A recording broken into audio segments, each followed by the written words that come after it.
Director of Islamic Networks Group, the organization bringing this panel to you. We're here today to commemorate Reverend Martin Luther King Jr.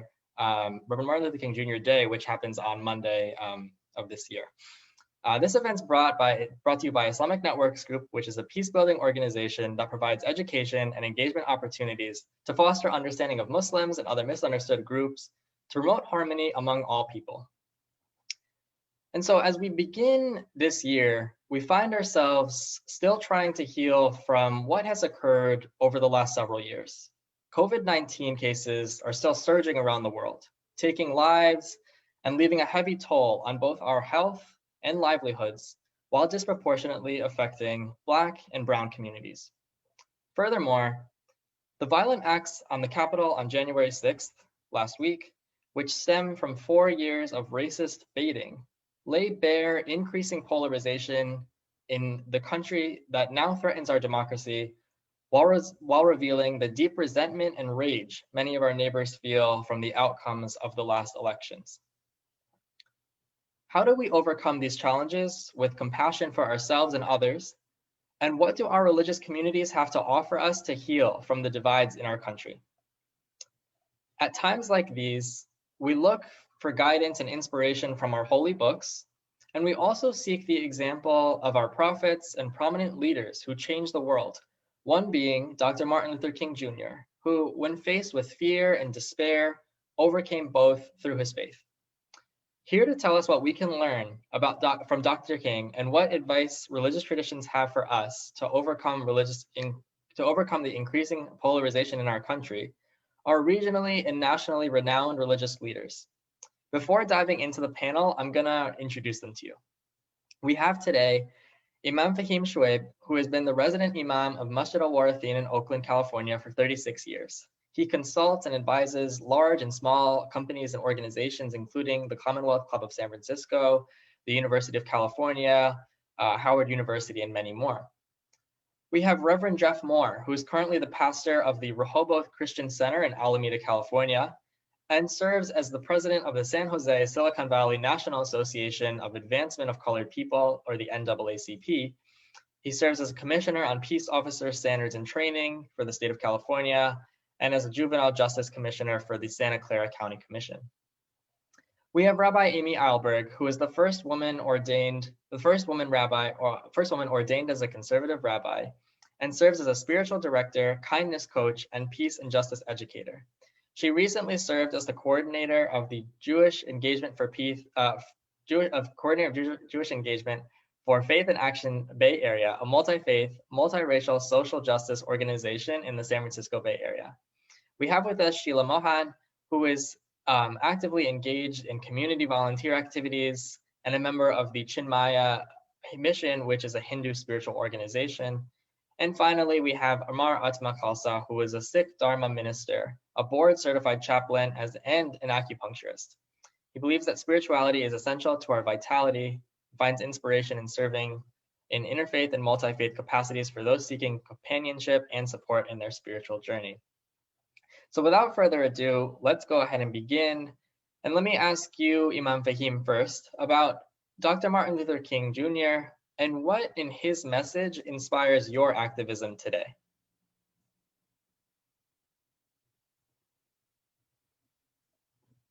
Oh, yeah, you're muted, so let me unmute you.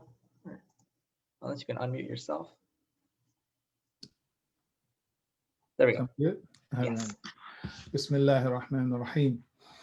So just his life, and he the iconic archetypal person and image and reality that he is. And I believe that that is the case as to why the world celebrates him, is because he is a reflection of the best of us. He is a reflection of our best inclinations, our best proclivities, our best intentions, our best motivations, our best aspirations. He's a reflection of that, and he's that in this time. And so we are energized when we embrace him as that, and embrace him in his reality, it provides energy, it provides inspiration, provides the energy that you need in order to be active and to persist despite whatever challenges it is that you may face. So in terms of showing how to face the odds and face, how can you say, unbending and relentless enemies, I mean, that is truly a profound model, and it will be, and as it has been for all of history. And so effectively, that's who he is, because his spirit still remains and his ideals still remain and his model is still before us and ensconced in the history of this country and the world. So it's like, he's just a constant source of motivation, indeed, guidance and direction. So I'm influenced in that way by Reverend Dr. Martin Luther King Jr. Thank you so much for sharing a little bit about that and how it speaks to you personally. Reverend Jeff Moore, would you like to answer the question?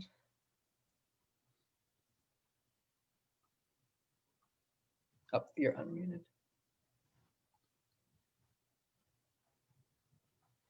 Reverend Jeff, you're unmuted, or you're on mute. I thought you had me. There we Okay, go. I'm sorry. Thank you for having me. I just wanted to say, King teaches, if you let hate overtake you, you will only end up distorting your own view, distorting and hurting your own self. King had this philosophy of love for all of humanity, and much what we have here today. He was probably one of the second or third groups that had such a multicultural approach to his activism. And if we're looking at it, it was a love developed of humanity. And that's what we're striving to get back to. As we see the distorted visions of what our faith or what some faiths look like when they get to an extreme, we saw that demonstrated this past Wednesday. When it's extremism, it turns to an ugly hatred.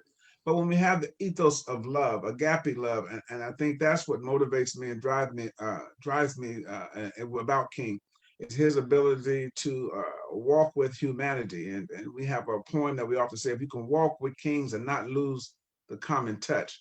He had that ability to reach down and empathize with janitors. As we know, he lost his life fighting for a living wage, a decent job for the janitorial workers or the garbage workers in Tennessee. So when you see a man that can take time to turn his self-interest, when he probably could have went after that and turned it to the interest of the community.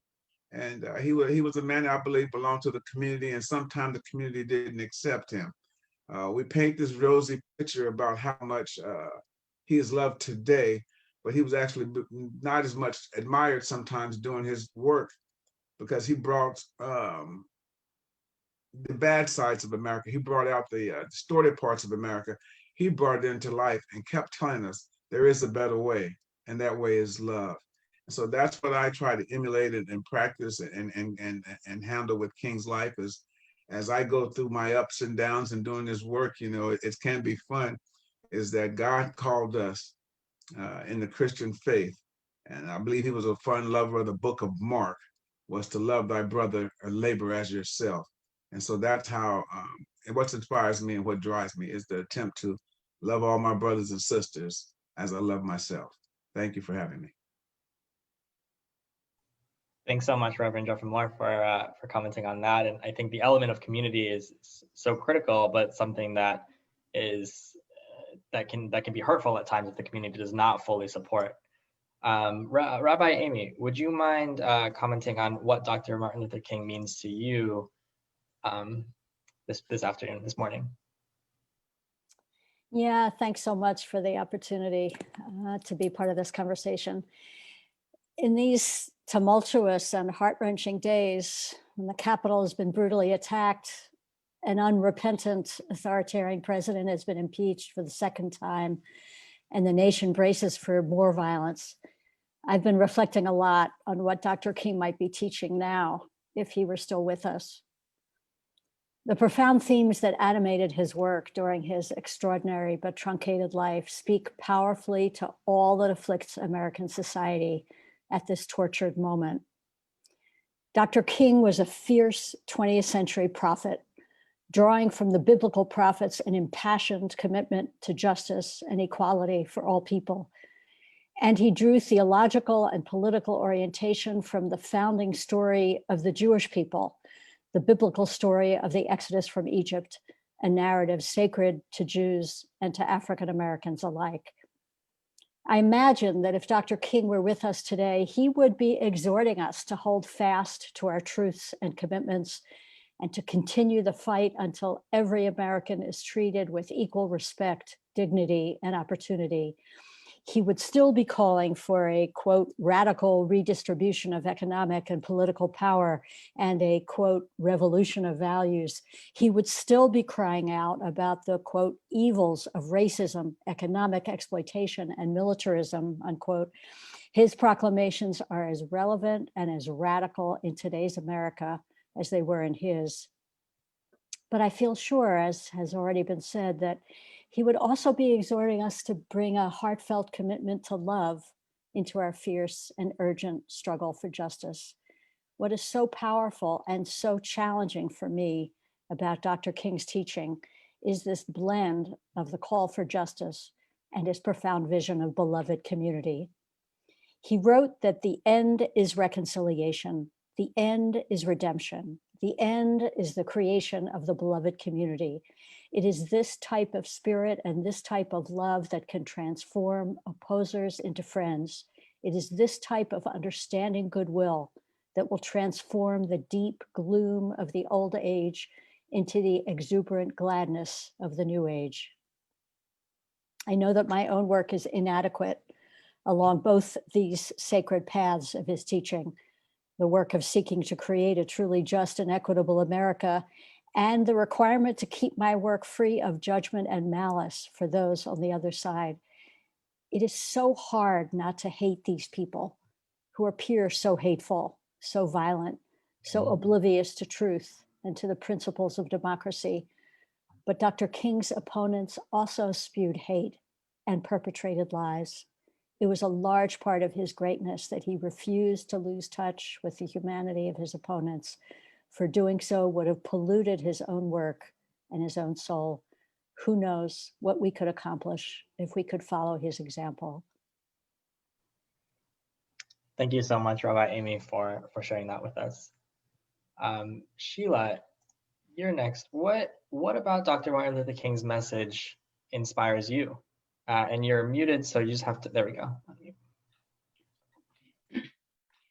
We all know that the motivation for Dr. Martin Luther King Jr.'s activism was his abiding faith, faith in himself, faith in his Christian beliefs, and faith in America. And it was this faith that was also the basis for his belief that only nonviolence could solve problems of racial injustice and segregation. Dr. Martin Luther King drew heavily from the life example of Mahatma Gandhi, who himself considered the Bhagavad Gita, which is the primary Hindu scriptural text, as his prime source of inspiration. The Bhagavad Gita is very clear that ahimsa, as Mahatma Gandhi called it, and nonviolence, as Dr. King called it, is the core belief for good living. And both of them understood that nonviolence is not a weapon for the weak, but in fact is a very powerful tool to overcome physical and mental violence. And they used it in their personal lives and in everything else that they accomplished in the world. Dr. King often said that at the end of all our efforts, we must leave society in dialogue, not monologue. And these words have been a real challenge, especially in view of what happened last week. And in my own life, I've been involved for the past year in campaigning for certain political candidates. And it's been a real challenge to keep the message of nonviolence in the forefront of everything I did. mean, there's just so much chatter and noise and misinformation and just plain nastiness. So I like to think that everything we do, and especially something like this, participation in events like what we're doing today, an interfaith dialogue, is something that Dr. King would have been very pleased with. Thank you so much, Sheila, for sharing, especially about your personal experiences relating to, campaigning and things like that. So we're going to end this question with Amar Akma, and if you can go ahead and unmute yourself. And the question, to reiterate, is really, what about Dr. Martin Luther King Jr.'s message inspires you and your activism today? Absolutely, and thank you so much for having me. This is a very important topic. The things that inspire me most about Martin Luther King Jr. is his ability to spiritually co-regulate. And I use this word co-regulate to be able to speak to those who are experiencing trauma. And we know from the studies and from research in traumatology that the ability to create safety for another person is one of the key ingredients and key forms of medicine and treatment for people who are experiencing trauma, and has an ability to adjust the nervous system and put it back into places of safety, places of connectivity, places of feelings of homeostasis. And right now in our time, where we're feeling so much with the pandemic and the violence that we have seen in our culture and our society, that there's a profound spiritual crisis and spiritual trauma that we are facing on a regular basis. And so for me, Martin Luther King Jr. represents a part of a person who is able to spiritually co-regulate us. His words right now, his biographies, his quotations, his own works, his own voice has a profound impact about creating a way in which we can feel safe, or we can have co-regulation, or an elements of where we can find a depth of meaning or a depth of resilience amidst this very profoundly chaotic time. I find it to be very useful for me to listen to his words as he speaks, because his voice itself gives me such a feelings of divinity, such a feelings of spiritual connection. And that's what I find from it. While we have violence that are happening in our world and all around, and needing to find places where we find sanctity and spirituality, I know that the inner world reflects out in the outer world, and the outer world also reflects in our inner world. And we know that by our Sikh teachings. And so for that, I seek to utilize Martin Luther King Jr.'s works to help me find areas where I have violence within myself. Where are areas that I need to reconcile? Where are areas that I need healing? Where are areas that I hold judgment or put a blind eye, or have areas of my own dark spots or blind spots? And in that area, I serve to infuse light there, light of awareness. And through that place of awareness, I seek to have healing within. I seek to have safety to areas where I might feel fear or shame or judgment or insecurity or rage. And from there, I know that I am empowered then to be able to find peace within myself, not peace as a state that I wish to accomplish, but peace within the states of fear or insecurity or worry that I have. And through that, I feel this immortalized reality of what Martin Luther King Jr. offered for us through his words, through his writings, through his biographies, his own example of his life, that we have an impact to have his work continue onwards. And so that's how I find inspiration from his work at this time and in these moments. Thank you. Thank you so much, Amar Akma, for sharing that. I think, one really strong element of Dr. Martin Luther King Jr. is that internal transformation that you were describing. And, it's not natural to have someone spit in your face and not want to spit back. That's not so you have to train your body. You have to go through that internal transformation and looking at your soul in a way so that you don't react in some of these quote unquote instinctual ways. So thank you again for sharing that. We're going to move on to our next question, and that is on the element of faith that was added to Dr. Martin Luther King's activism. And so I just want to hear from you all, how does your faith inspire you to advocate for social justice? And we'll go ahead and start with Imam Fahim. So I'm going to play your video and you can go ahead and unmute yourself. So I hope I'm being heard. the matter of faith, in fact, let me go ahead and use a verse from the Quran just as a foundation for the brief time that we'll speak to that. And it's the 49th chapter of the Quran. 49th chapter and 13th verse. I won't say the Arabic, save some time and avoid being tempted to explain words in detail. But I'll read the English expression of it. It's the 13th verse of the 49th chapter of the Quran. And it says, O mankind, we created you from a single pair of a male and a female, and made you into nations and tribes, that you may know each other, not that you may despise each other. Verily, the most honored of you in the sight of Allah is he who is most righteous of you, and Allah is full of knowledge and is well acquainted with all things. So the idea of faith in the mission, I heard the beloved community mention, that's another verse that could have been cited at this moment as well, where God tells us, let there arise out of you a community, a group of people enjoining, calling to all that is good, enjoining what is right, forbidding what is wrong, and believing in God. These are the ones who will be successful.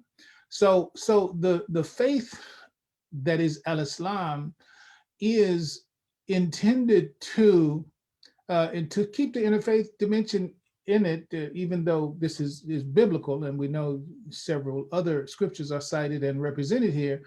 But there's a statement in the Bible where it speaks of thy kingdom come, thy will be done on earth as it is in heaven.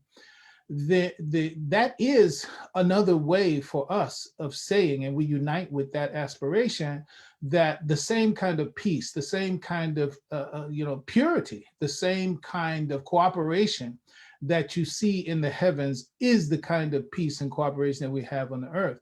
The verse that I opened my statement with speaks to, well, what is it that generally causes this conflict and this chaos and this disorder and this dis-ease? It's one group thinking they're better than another.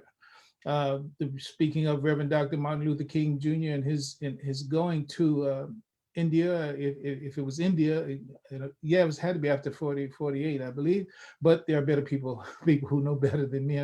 But he finally had to recognize the fact that, yes, he was an untouchable. When it comes to America, he was an untouchable.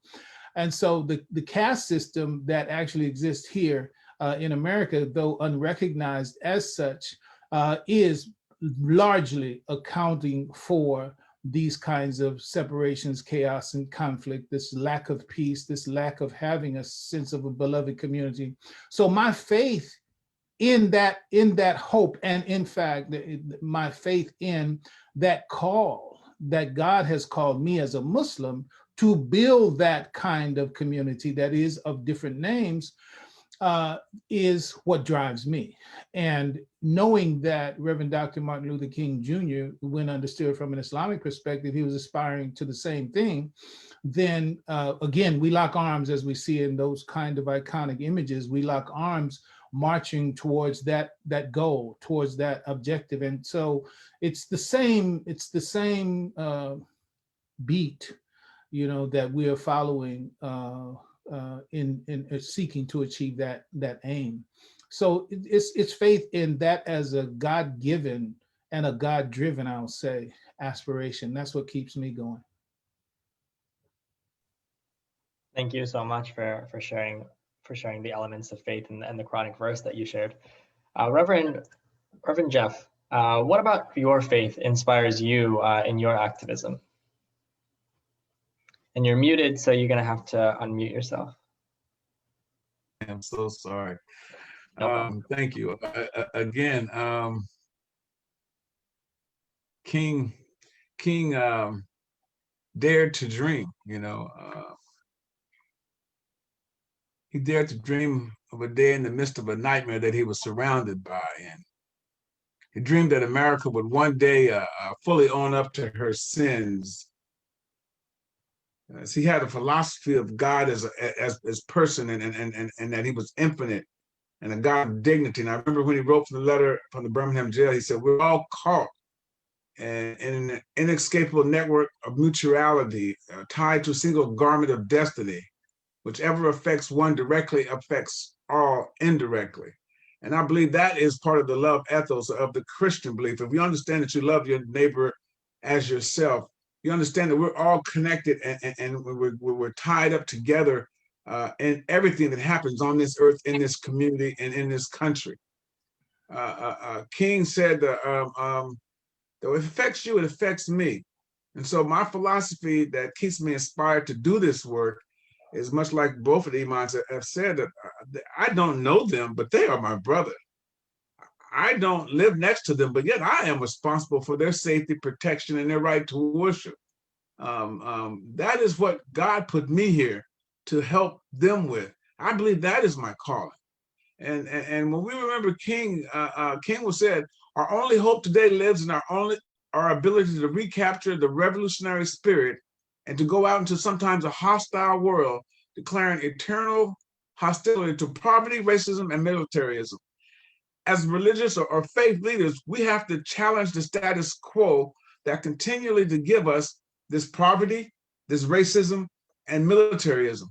And we're to use our books, if it's the Quran, or whichever book it is that we're using, if it's the Christian Bible, if it's the Torah, we're supposed to use those as tools to take down those structures. King also said we can't solve our problems unless there is a radical redistribution of economic and political power. And it is our job and our part of our faith to walk that, the Bible says, to tear down strongholds, to care for the orphan and the widow. So we have a calling that is naturally and imbued in most of our beliefs, and it is to make those parts of our belief stand out. What I love about King was some of the people he was surrounded by. And I love that quote by James Baldwin. He says, the obligation of anyone who thinks of himself as responsible is to examine society and to try to change it and fight for it. And no matter what the risk, this is the only hope society has. This is the only way societies change, as if we fight for it. And the churches, the synagogues, or the mosques have a responsibility to teach our people to love each other, to accept our differences, and to fight for our right to exist and coexist together in the brotherhood of love. And the Christian Bible, what I tell everyone often, I said, it says that now we know in part, we won't know in full until as we believe Jesus Christ returns. And so we're not going to understand a lot of this, but my job, my calling, is to show love. And that's what I believe King was trying to get across to us, to love each other. And so I try to focus on the love. And right now we're in the midst of, I take King out of the dream and want to deal with what he was dealing with, the economic problems and the militarism and the racism head on, and not focus on the dream, because that was a sermon, and he was more than a dreamer. He actually was a prophet, as one of the earlier speakers said. Thank you. Thank you so much for really elaborating on that, and the powerful place of where faith leaders need to be sit, the call that they have, especially in this time. Rabbi Amy, what about your faith inspires you in the activism that you lead? The central theological metaphor underlying Dr. King's work for liberation, as I understand it, was the biblical story of the Exodus of the Israelites from Egypt. This majestic narrative is also the foundational story of Judaism and of the Jewish people. The Torah, the 5 books of Moses, contains no less than 36 exhortations to champion the needs of the stranger, the widow, and the orphan.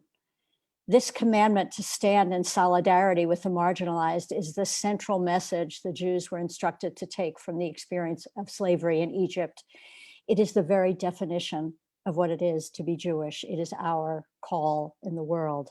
A few examples of biblical verses: do not mistreat a stranger or oppress them, for you were strangers in Egypt. Do not oppress a stranger. You yourselves know the soul of a stranger, because you were strangers in Egypt. When a stranger resides with you in your land, do not wrong them. The stranger who resides with you shall be to you as one of your citizens. You shall love them as yourself, for you were strangers in the land of Egypt. This is just a few of the 36 places where that command is expressed very powerfully in the Torah. No other set of commands in the Torah is repeated with remotely the frequency and the moral force of this call to do justice for the marginalized. The Israelites could have left Egypt with a different message. Never again must this happen to your people. Rather, the Torah thunders again and again, no, never again must this happen to any people. It is your mission through history to prevent this from ever happening again to anyone. This story and the message that emerges from it is the animating principle of Judaism as I understand it, and of my own life. We teach it to our children. We reenact the story every year at the Passover Seder. We refer to it in our prayers every day. The story is in my bones and in my soul. Unfortunately, ancient Egypt was not the only place and time when the Jewish people has known oppression. Throughout our history, we've been hated, persecuted, exiled, and murdered, even at times when anti-Semitism seems to have receded. Like a virus, it resurfaces in new forms and new contexts. Our enslavement has continued throughout our history.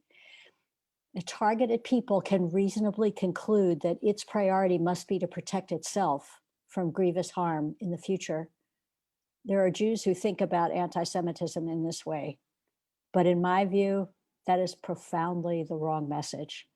By analogy with the Torah's instruction to us after our first experience of oppression in Egypt, the lesson of anti-Semitism is to protect ourselves, of course, and fundamentally always to stand in solidarity with all others to put an end to hatred and oppression of all kinds. This is the central story of my own Judaism. I aspire to be faithful to this story in all of my action in the world. May we see the day, and soon, when all those enslaved by hatred will be free.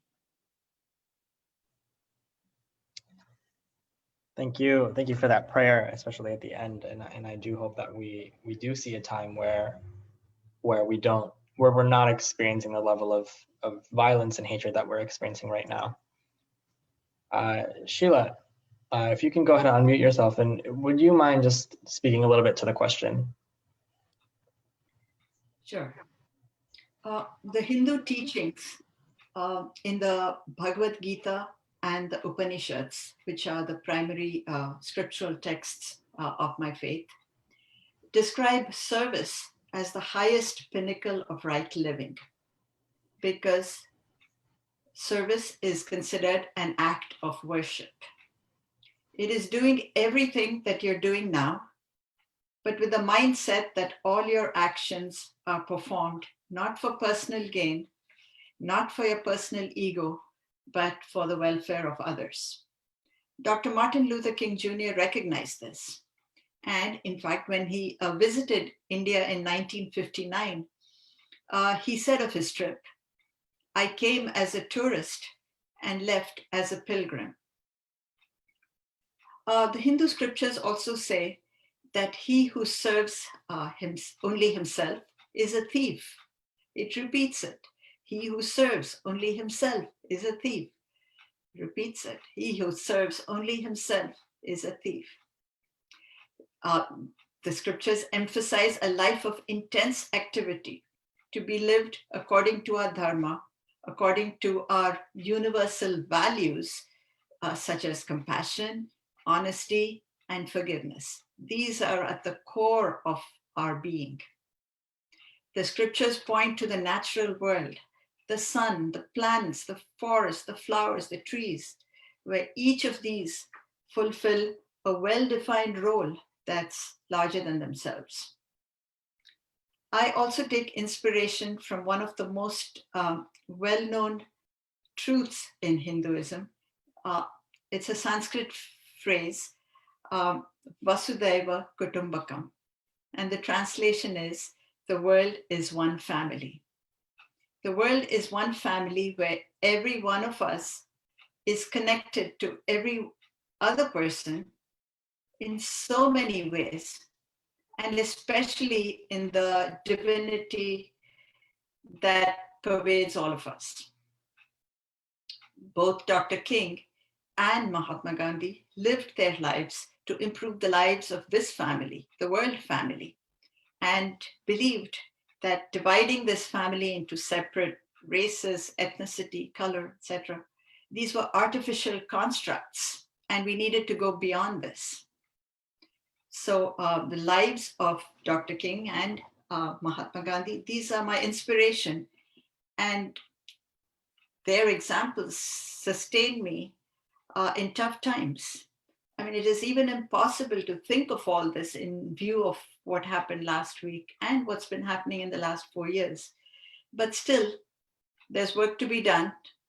And it is our obligation to continue to do this work. It is not enough to go around saying, I admire Dr. King, I admire Dr. Mahatma Gandhi, and then sort of stopping right there. Their fight for equality, their fight for racial justice has to be my fight too. That's the only way I can survive. Thank you. Thank you, Sheila. One thing that quote about he who serves himself as a thief, I think was really, really powerful. And just thinking about how, right now, when we see everything that's going on in the world, it's so instinctual to turn inward and only, want to focus on, I need to protect myself because there's so much danger. And it's fascinating that at that same time, when there is so much going on in the world, that is when the world needs us most. And so it's so pivotal for us to, again, work on that own personal self-transformation to counter our instinctual desire to turn away and to lean in and to lean forward to the world and to help everyone. So thank you for that.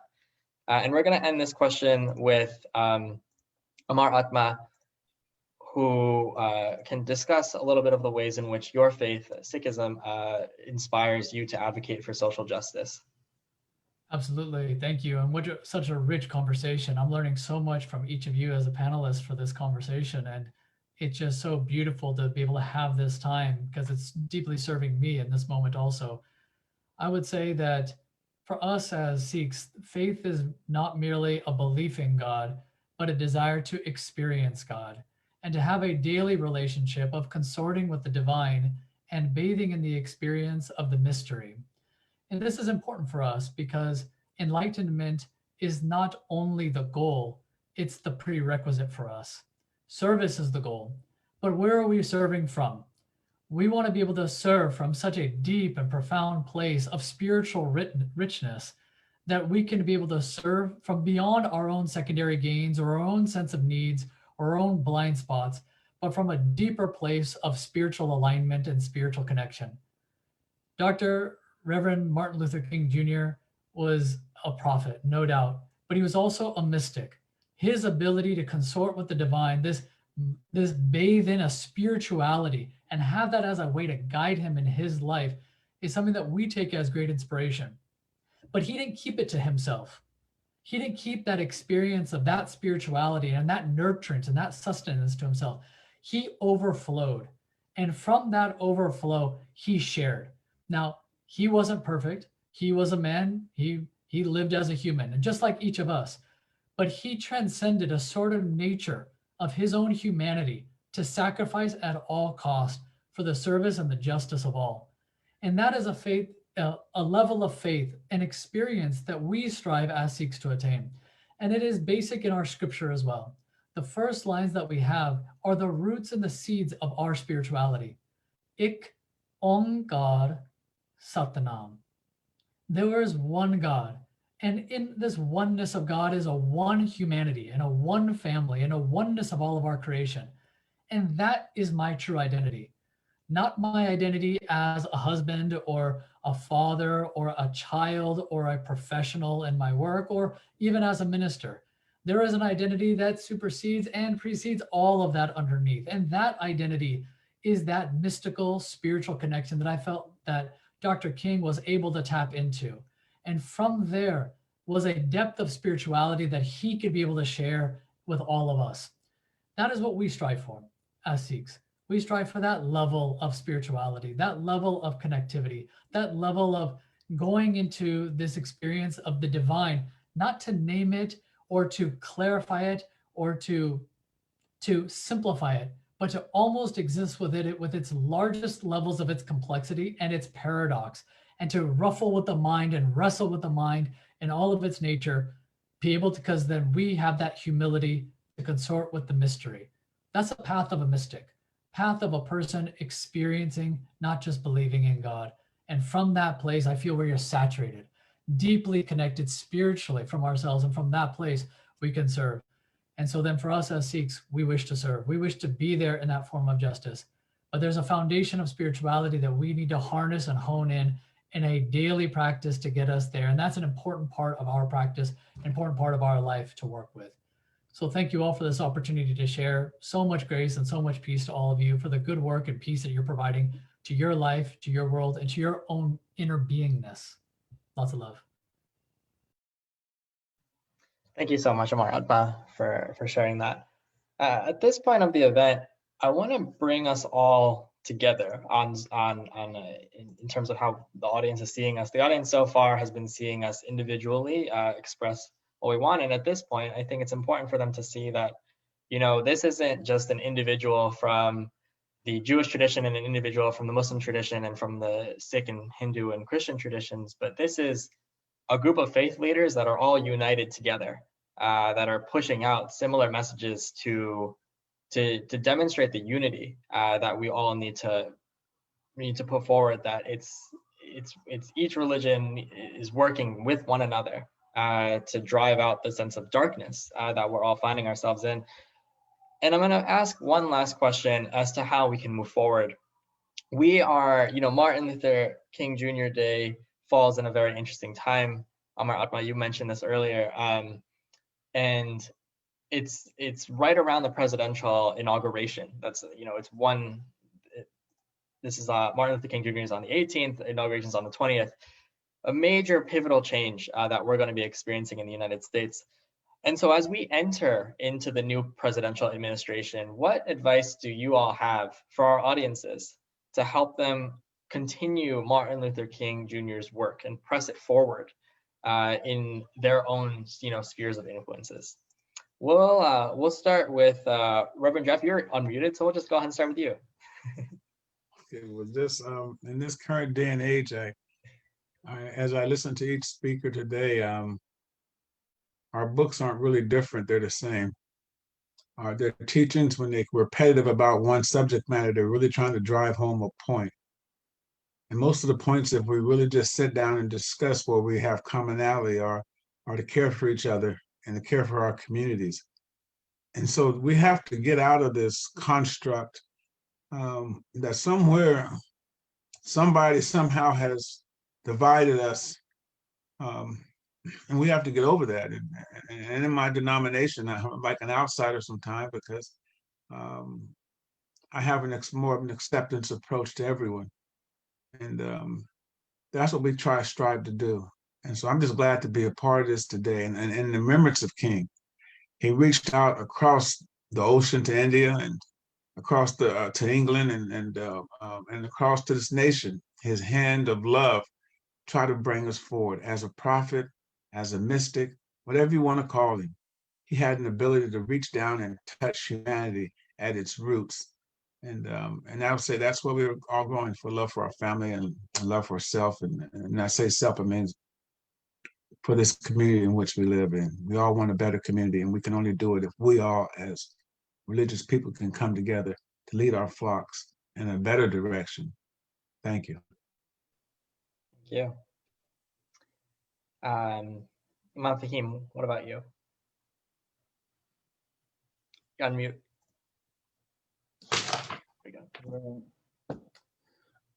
Yes, about 43 years ago, my earthly teacher, who's passed away, Imam Warthadi Muhammad Rahimahullah, he transformed on one occasion the largest conversion of people to Al-Islam formally out of a group that was grounded in Black supremacy, to put it briefly. And 2 years after that, he was giving an acceptance speech, or gave an acceptance speech at the Hyatt Regency in 1977. So this is 43 years ago, and I want to read a portion of that statement, and also I'll conclude with a poem, and that'll be my contribution to this question. Imam Muhammad, he said in his acceptance, he said, "I thank you not as a Muslim in the sense of the world that as it sees Muslims, nor as a Christian or a Jew or a member of any religious denomination. We all have so much in common that is interchangeable and interrelated that I find it better to ignore religious labels and to deal with a person's true beliefs. Therefore, I join with you as one who believes in an Almighty, the creator of the heaven and the earth.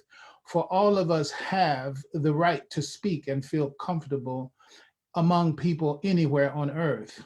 We are all of one creation, and God unites us in spite of our artificial divisions of race, color, and natural origin. We are united by the most powerful bond of all, our common human origin. The real issues that concern us and affect our social and economic destiny and the destiny of our children's children are vital to all and are more profound than any ideological differences that we may have. Our enemy is not the free world or the communist world, nor Christianity, Judaism, or any other religion. It is ignorance, racism, oppression, greed, and corruption. To eliminate these enemies, we must remake the world and establish truth, justice, opportunity, and compassion for all people. I have wholeheartedly accepted this mission with the guidance of Allah. Please join me and unite to reconstruct our American lives." To say that that was 43 years ago and the circumstances under which it was expressed is indeed to point out the prophetic nature of that statement. I conclude with this poem that bears on the question as well. It's by an anonymous author. I don't know who it was, but it's always very profound every time. It's entitled "The Cold Within." 6 humans trapped by happenstance in black and bitter cold. Each one possessed a stick of wood, or so the stories told. Their dying fire in need of logs, the first woman held hers back. In seeing faces around the fire, she noticed one was black. The next man, looking across the way, saw one not of his church and couldn't bring himself to give the fire his stick of birch. The third one sat in tattered clothes. He gave his coat a hitch. Why should my log be put to use to warm the idle rich? The rich man just sat back and thought of the wealth he had in store and how to keep what he had earned from the lazy, shiftless poor. The black man's face bespoke revenge as the fire passed from his sight, for all he saw in his stick of wood was a chance to spite the white. And the last man of this forlorn group did nothing except for gain. Giving only to those who gave to him was how he played the game. The logs held tight in death's still hands was proof of human sin.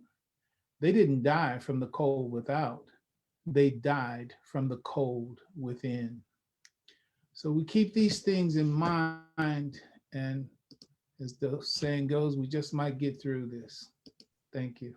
Thank you so much for sharing both the quotes from Imam Orati Muhammad as well as that poem. I wish we knew who wrote it because that would be important to credit them. Rabbi Amy, what do you think? What can we leave our audiences with as we enter into this transition? Well, I just want to say I'm just blown away by the 2 texts, Imam Fahim, that you just read, and I would love to have copies of them. Just really fantastic. I also have two texts to share in terms of how on earth do we go forward from here. One, a call, sacred words from Rabbi Professor Abraham Joshua Heschel, who, as many of you know, marched with King. He's in one of those iconic images, the white rabbi with a long white beard. That's one of my images of what a biblical prophet might have looked like. He was there to Dr. King's right, and from the prophet Hosea. From Heschel, published in 1972, just before he died, he writes, "Daily we should take account and ask, what have I done to alleviate the anguish, to mitigate the evil, to prevent humiliation?" Deceptively simple sentence. If we each asked ourselves each day, what have I done? What am I doing? What can I do today to work for justice, to extend love, to extend kindness, to broaden my sense of family, to include all people? And from a biblical voice from the prophet Hosea, chapter 6. God has told you, O humanity, what is good and what God requires of you, only to do justice and to love kindness and to walk humbly with your God. This is a very famous biblical passage in Jewish communities. Many synagogues have these words emblazoned over the Holy Ark, but they're also maybe deceptively simple. The prophet is saying, here's what God wants of you: to do justice. I'm doing a literal translation of the Hebrew. Do justice, love kindness, not just do kindness, but love kindness in your being, and to walk humbly with your God. So if we can only imagine of all of us going forward in this coming year and the next years, all of us committed to doing justice and to do our justice work with kindness from a deep place of love and commonality and connectedness, and at the same time to walk with humility, knowing that we are each of us just creatures of God. As fiercely as we held our own opinions, actually none of us can have the whole truth, because that belongs only to God. So what would America look like if we all actually acted in accordance with the values that underlie all of our traditions, walking with justice, with kindness, and with humility? Thanks. Thank you so much, Rabbi Amy, especially for sharing those texts, and even, as you mentioned, reading something like that every day to keep reminding ourselves, because it's easy to forget. I think, as you have one day of the year, and then more days go on, and life just affects us, and then we don't remember what we're doing for others, what we're doing for love. Sheila, could you respond to the question in terms of what should our audiences walk away with as we move forward? So my advice is actually for myself more than anyone else. And that is to keep engaged and stay hopeful. Now, these are words, and these are words that are easy to say, and these are words that are just not easy to do. In these times, when we are hunkered down and we can't engage in the ways we used to, it's quite a challenge to move forward in ways that we were all accustomed to. Still, I think there are ways to stay engaged, different maybe from the ways we participated in before the pandemic, but I think nevertheless just as satisfying. The Hindu teachings that I subscribe to point to ways that we can educate ourselves in good times and in bad times. We can listen. We can listen with an open mind. We can question out of genuine curiosity, not to just get into an argument. And we can reflect on how best to absorb all this wisdom into our lives. I invariably lean on the Bhagavad Gita for guidance.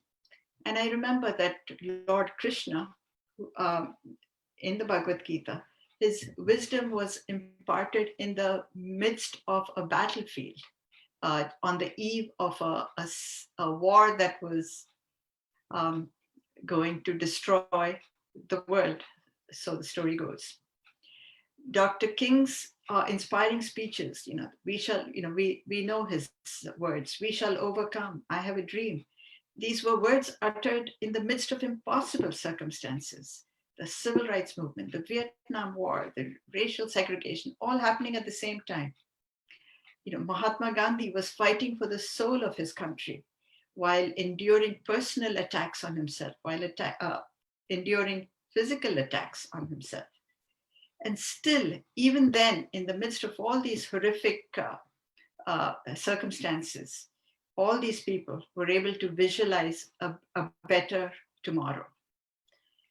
So today, for us, when it's sort of easy to fall back into thinking that the sky is about to fall, I think there's still lots to be hopeful about.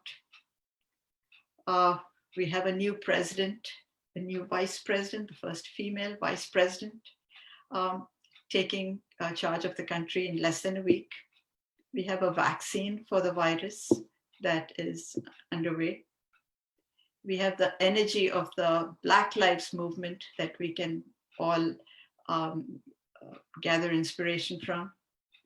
And so 2021, maybe not January, but February 2021 is already starting to look better. And so I have the example of Dr. King, Mahatma Gandhi, and my faith in my own religion to validate this. Thank you. Thank you so much, Sheila. February 2021, that's what we're going to look forward to.